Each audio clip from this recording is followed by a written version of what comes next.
Le retour de Kurama, la réelle puissance cachée d'Himawari révélée par l'auteur, l'arrivée de Kawaki, l'apôtre de la destruction sur le champ de bataille, et le plan fourbe de Boruto the God Killer. On a eu plusieurs révélations sur les 3 enfants et successeurs du légendaire Naruto Uzumaki, et je vais vous partager tout ça aujourd'hui. Les amis, le nouveau chapitre sort dans 2 semaines, et je vous le dis, vous n'êtes pas prêts à cette nouvelle dinguerie monumentale, parce qu'on va assister au climax, le combat fatidique de Jura, la manifestation du démon Adike, contre les frères Uzumaki, Boruto l'étoile de l'espoir et Kawaki l'apôtre de la destruction. Et franchement ça me rappelle le devin légendaire de Naruto et Sasuke contre Moshiki. Sauf que là on a un Kawaki qui est une sorte de version plus sombre et dark de Naruto, tandis que Boruto est la version plus héroïque de Sasuke. Et c'est ça qui rend ces 2 personnages tellement intéressants et bien écrits. Mais quel est le nouveau futur qu'a vu Kashin Koji? Pourquoi Himawari est-elle présente? Qu'a révélé l'auteur sur sa puissance cachée et son lien avec Kyuubi? Et enfin, Boruto et Kawaki vont-ils réussir à vaincre Jura le chef des Shinju? Vous allez tout savoir dans cette vidéo. Et voici la question du jour. Citez-moi 2 mangas dont vous voulez que je parle sur ma chaîne secondaire. Bon visionnage à tous et régalez-vous.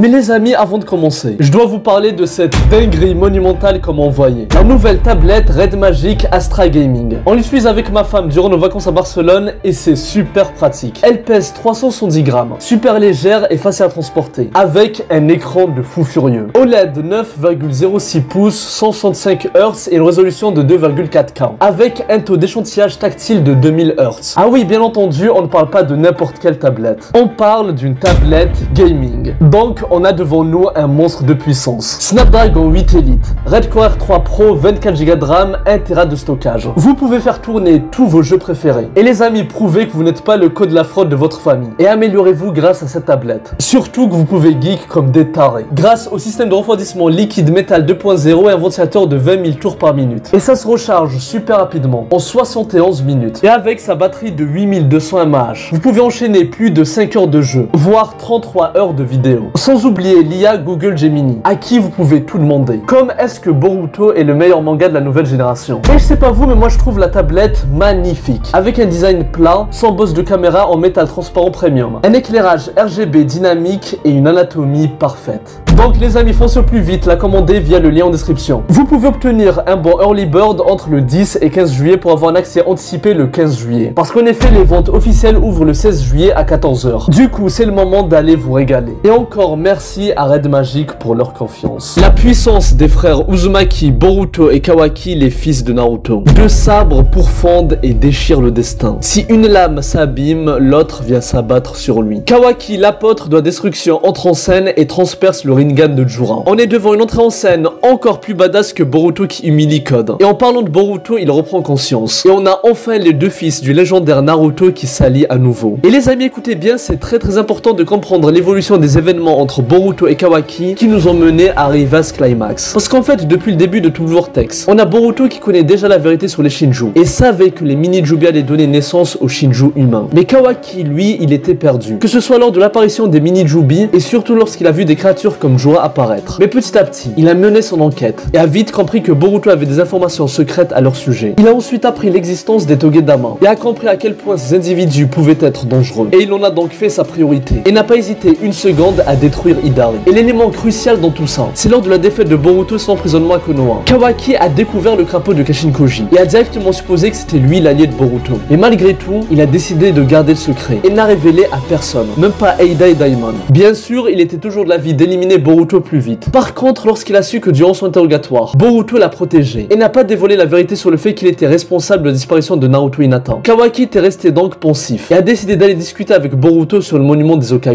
Et là, Boruto lui a demandé: qu'est-ce qui se passe? Pourquoi tu ne m'attaques pas? Et Kawaki a répondu avec une autre question: je voulais savoir pourquoi tu n'as pas dit la vérité à Konoha. Il a alors compris que Boruto souhaitait le préserver. Par contre, il réitère le fait qu'il souhaite éliminer tous les Uzutsuki, lui et Boruto compris, car de son point de vue, ils apportent que du mal aux êtres humains. Mais après que Boruto lui ait proposé de s'allier, Kawaki décide d'accepter, car il a compris que les Shinju humains étaient une menace prioritaire et qu'ils avaient besoin l'un de l'autre pour en venir à bout. Boruto lui a alors révélé qu'Amado limitait sa puissance offensive. Et juste après, Kawaki a réussi à forcer ce dernier à libérer sa vraie force. Et c'est ça qui a donné le Kawaki surpuissant qu'on voit actuellement. Qu'a fait Boruto ces derniers jours pour changer le futur? En fait, Boruto a lancé un plan en cachette et n'a pas vendu la mèche à Kashin Koji. Et donc lorsqu'il a senti que ses alliés étaient en danger, il est directement intervenu contre Jura, où il il savait qu'en temps normal, il devait perdre et mourir. Mais il avait réussi à changer le futur en s'alliant avec Kawaki. Et du coup, il a juste gagné un maximum de temps contre Jura jusqu'à la venue de son frère. Boruto et Kawaki sont connectés. Leur destin est lié. Et même leurs kamas sont en résonance. Et à chaque fois, Boruto donne sa confiance à Kawaki. Il s'agit de la seule personne qu'il considère comme un allié apte à pouvoir l'aider à vaincre des menaces aussi puissantes que les Shinju. Et franchement, la relation entre ces deux-là est juste exceptionnelle. Faut se dire que Boruto est allé dans une mission suicide contre Jura, car il savait pertinemment que son frère Kawaki allait intervenir. Lui révéler la vérité sur les limiteurs d'Amado faisait en réalité partie de son plan. Et Kashin Koji ne voulait pas que ça arrive, car ça change totalement le cours du futur, et maintenant tout le plan du clone de Jiraiya tombe à l'eau. Et ce que j'aime chez Boruto, c'est qu'il n'a pas demandé de l'aide à Sarada ou Sumire. Il y avait même une dispute entre elles à ce sujet, sur le fait que Boruto ne devait pas tout gérer de lui-même. Mais Boruto, comme je vous l'avais dit, il était déjà conscient qu'il ne pouvait pas tout gérer tout seul. Et il a donc décidé de demander de l'aide à une seule personne à qui il avait totalement confiance. Et il s'agit de Kawaki. Et à chaque fois qu'il a eu besoin de quelqu'un, que ce soit pour gérer son kama ou surmonter une épreuve, il n'allait pas voir Sarada ou quelqu'un d'autre, mais bien son frère Kawaki. Et je suis donc très content de ce retournement de situation, parce qu'on l'a vu se faire humilier, être totalement dépassé par les événements, et souffrir depuis le début tout le vortex. Mais tout comme nous, Kawaki a été patient. Il est resté fidèle à lui-même. Et là, il a enfin la mise en avant qu'il mérite. Surtout qu'en ce moment, Kawaki est bien plus puissant que Boruto, vu que ce dernier n'utilise pas son kama, contrairement à son frère adoptif. Mais oui, bien entendu, lorsque Boruto maîtrisera la puissance de Momoshiki, il deviendra inarrêtable. Il s'agit en fait du carnet personnel de Jura. On apprend que le livre que transporte Jura contient différentes informations sur ses découvertes quotidiennes. Et c'est pour ça qu'il était aussi bien formé sur l'Iraishin de Boruto ou sur l'histoire Shinobi. Mais ce qui est intéressant, c'est que lors des nouvelles visions de Kashin Koji avec son pouvoir divin, on voit que Jura sera de retour dans le repère des Shinju. Et du coup, c'est fort possible que là, il va prendre Kawaki et Boruto beaucoup plus au sérieux. Car pour la première fois, il va sentir sa vie menacée. Et vu les autres visions du clone de Jiraiya, il y aura également les autres Shinju toujours en vie, Mamushi et Hidari qui passeront à l'action. Et dans les visions de Kashin Koji, on voit également la team 10 qui passera à l'action, notamment Shikadai et Inojin. Et on pourrait aussi avoir l'arrivée de personnages inattendus. Parce que contre Mamushi, moi je vois toujours Daimon qui sera contre lui. Parce que je rappelle que sa cible est sa sœur Eida. Et on voit aussi Sarada Mangekyou Sharingan qui prendra sûrement sa revanche contre Hidari. Bref, Jura pourrait aussi régénérer son Rinnegan via l'arbre racine présent dans le repère des Shinju. Parce que comme on l'a appris dans la grande guerre ninja, à la fin de Shippuden, avoir deux Rinnegan amplifie énormément ta puissance. Donc le move de Kawaki qui s'est débarrassé d'un Rinnegan a permis de l'affaiblir considérablement. D'ailleurs, dans le cas où Momoshiki fait son grand retour et arrête le temps pour discuter avec Boruto comme d'habitude, Jura comme Sasuke avec son Rinnegan pourrait sentir sa présence. Voilà, ça c'est juste une info en plus au cas où certains ne l'avaient pas remarqué. Par contre, ils nous ont caché deux pellicules qu'a vu Kashin Koji et c'est probablement l'issue du combat contre Jura. Et parmi ces visions, on voit l'arrivée d'un autre perso, la troisième Uzumaki et enfant du légendaire Naruto. Le retour d'Imawari et Kurama contre Jura. Imawari Uzumaki ne doit pas sortir de Konoha. Jura l'a prise pour cible. Si elle sort du village, elle mourra. Il s'agissait du destin funeste de la fille de Naruto. Par contre, le plan de Boruto a changé totalement le cours de l'histoire. Et donc, la directive de Kashin Koji ne s'applique plus. Dans le nouveau futur qui est apparu devant lui, on voit dans une case qu'Imawari sera de retour sur le champ de bataille. Et les amis, écoutez bien ces deux nouvelles informations officielles qu'on a eues sur Imawari durant une interview récente d'Ikemoto. On lui a d'abord demandé où et comment vivait Imawari après la disparition de ses parents. Et il a répondu. À sa demande, elle vit toute seule dans la maison familiale. Elle sait que ses parents et sa famille reviendront d'une manière ou d'une autre. Et donc, elle souhaite protéger leur maison jusqu'à leur retour. Et franchement, je trouve ça très touchant. Et ça montre le bon fond de la fille de Naruto qui a hérité de sa bonté. Par contre, j'ai le seum que mon cher Kawaki ne vivait pas avec elle durant l'ellipse. Après, on ne peut pas lui en vouloir si jamais c'est une requête de la part d'Imawari. Il n'a fait que la respecter. Et je suis convaincu qu'il faisait tout pour être présent malgré tout. Je rappelle quand même pour les haters de Kawaki que ce dernier l'a sauvé à multiples reprises dans tout le vortex. Et lorsqu'il a su qu'elle était en danger, il était très furieux. Ah oui, d'ailleurs, c'est peut-être une coïncidence, mais Kawaki a transpercé l'œil droit de Jura. Et il s'agit de l'œil qui avait fait souffrir Imawari en multipliant ses mini bijudama sur elle. Et là, Kawaki a visé son œil droit. Alors oui, c'est probablement un hasard, mais moi je le vois comme symbolique. Genre, tu as osé toucher ma soeur avec cet œil. Maintenant, il est temps de te faire souffrir aussi. Et j'ai toujours kiffé la façon brutale de combattre Kawaki. Souvenez-vous comment il avait martyrisé Code. C'était vraiment une hagala monumentale. Bref, en tout cas, il ne fait aucun doute que Kawaki tient Imawari. Et il est toujours prêt à sacrifier pour elle. Et ce n'est pas pour rien que l'anime a pris plusieurs épisodes et arcs pour développer leur relation frère et sœur. Et c'est pour ça que je me dis qu'Imawari pourrait avoir un rôle très important entre les deux frères pour qu'ils restent unis. Parce que le pouvoir qu'a ressenti Daimon en Imawari était celui de Kurama. Il s'agit de la deuxième question posée à l'auteur. Et écoutez sa réponse, c'est très intéressant. Daimon a en réalité ressenti le réel potentiel d'Imawari, qui vient de la lignée lignée des Uzumaki, des Hyuga et du chakra de Kurama. Et les amis, on a enfin la confirmation, comme je vous le disais, que la puissance d'Himawari ne se limite pas qu'à celle de Kurama. Non, en fait, sa puissance maximale sera la combinaison de la puissance de Kurama avec la maîtrise de son Byakugan surpuissant. Et il a même cité la lignée des Uzumaki. Donc, elle pourrait également hériter des pouvoirs spécifiques du clan, tels que les chaînes d'adamantine de scellement qu'avait utilisé sa grand-mère Kushina. Et je rappelle que sur le site officiel de Naruto, on nous dit que la raison du retour de Kurama n'est pas encore connue à ce jour. Donc, il y a toujours un mystère autour de ça. Parce qu'en effet, on nous dit que la mort d'un démon à queue n'est jamais éternelle et qu'il ressuscite quelque part au fil du temps. Mais c'est censé être très long, plusieurs centaines voire plusieurs milliers d'années. Mais cette fois-ci, Kurama réussit à renaître exceptionnellement tôt, à l'intérieur d'Himawari. Et on apprendra la cause plus tard. Et même Boruto était surpris lorsqu'il a appris que sa sœur possédait le pouvoir de Kyuubi. Et depuis, il n'en a plus jamais parlé. Et donc, comme avec Kawaki, Boruto pourrait avoir un autre plan secret pour qu'Himawari rejoigne le champ de bataille. Et donc, on aurait l'alliance des 3 Uzumaki, les 3 enfants de Naruto et Hinata. Ça va être une dinguerie monumentale. Et les amis, n'oubliez pas le retour très probable de Code la Fraude, qui aura peut-être lui aussi enfin son moment de gloire. Bref, les amis, on en reparle très bientôt. Encore une fois, désolé, mais vu mon temps libre actuellement, j'ai pas pu faire de vidéos plus longues ou plus travaillées. Mais à partir de la prochaine vidéo, je devrais avoir beaucoup plus de temps. Et les amis, je vais vous régaler cet été. Donc éclatez ce foutu bouton d'abonnement. Et n'oubliez pas d'activer la cloche. Moi, je vous dis à très bientôt et que la paix soit sur vous. Eru,